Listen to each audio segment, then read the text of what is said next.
24শে জুলাই যেই পুলিশ হত্যা হয়েছে সে পুলিশ হত্যার বিচার করা জরুরি বলে মনে করি আমি। বাংলাদেশের একজন নাগরিক হিসাবে পুলিশের চাকরি করে এদেশেরই সন্তান, আমার আপনার সন্তান, আমার আপনার ভাই এদেশেরই নাগরিক। তারা দেশ রক্ষার ক্ষেত্রে নিয়োজিত থাকে। তাদেরকে কেন হত্যা করা হলো এর প্রতিটি তদন্ত করে প্রত্যেকটি পুলিশ হত্যার বিচার করতে হবে। এই বাংলাদেশে উপদেষ্টা ইউনূস সরকারের সময়কালীনই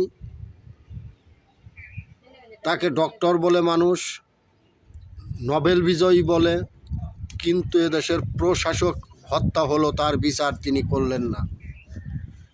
তিনি কি সুন্দরভাবে বলে দিলেন পুলিশ হত্যার কোনো বিচার হবে না। এটা কি করে সম্ভব? একজন নোবেল বিজয়ী কথা বলতে পারলেন?